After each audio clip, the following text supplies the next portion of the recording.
Welcome to Byte-Sized Tech, where we blend casual conversations with insightful discussions on the latest in technology and gadgets.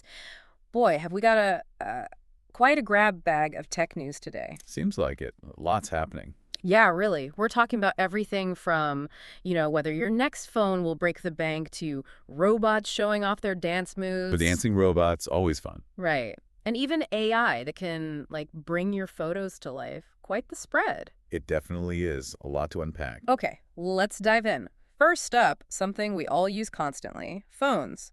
Carl Pei at Nothing. He's announced the Nothing Phone 3 is coming this summer. Ah, yes, I saw that. But the interesting part is the price, right? Exactly. It's entering the flagship arena. Bit of a surprise. It really is. That's a significant step up for them. They've kind of built their brand on that unique design, but at a more, let's say, accessible price. For sure. And now they're talking about a starting price around 800 British pounds, which is what, roughly $1,000 US? Yeah, this proper flagship territory puts them right up against the big names. It does. And P mentioned premium materials, major performance upgrades, basically calling it a true flagship phone. So they're really going for it. They need to justify that price jump, though. What do you think they need, feature-wise? Well, that's the big question, isn't it? They're also committing to a U.S. launch, which is important for them. It sounds like they know they need more than just the cool lights on the back this time. Definitely. You're talking serious camera upgrades, top-tier processing power, maybe some unique software stuff to stand out. Can't just be aesthetics at that level. Yeah. Oh, and speaking of tech, just as a quick aside, Wyme apparently has a new wireless speaker. Someone mentioned it looks a bit like a famous smart speaker. Just throwing that out there for the audio folks. Right. Another one for the list. Okay, so switching gears completely from phones to robots, Tesla's Optimus. Did you see that new dancing video? Oh, I did. It was pretty impressive, jaw-dropping almost. Yeah. The release mentioned astonishing versatility, agility, and lifelike range of motion. And you can see it. I mean, okay, dancing isn't its main job, obviously. It's meant for industrial stuff. Right. But showing off that kind of movement, that fluidity, it tells you a lot about the underlying tech, the control, the sensors.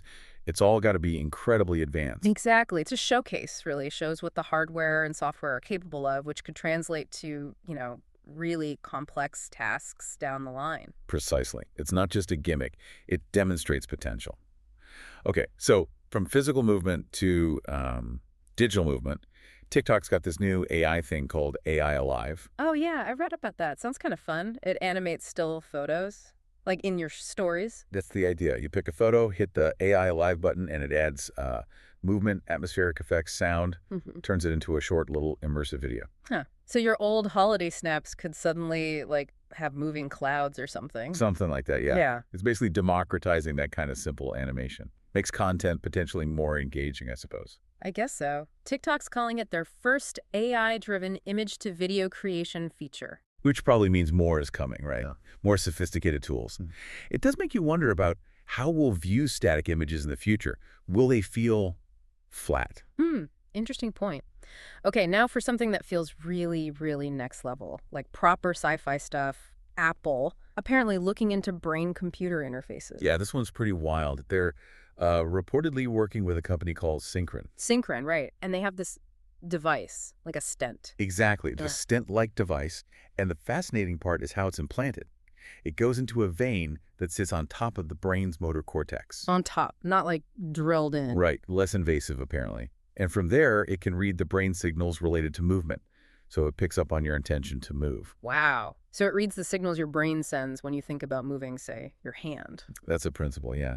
And early testers, maybe about 10 people since 2019, have apparently used this tech to control iPhones, iPads, even the Vision Pro headset.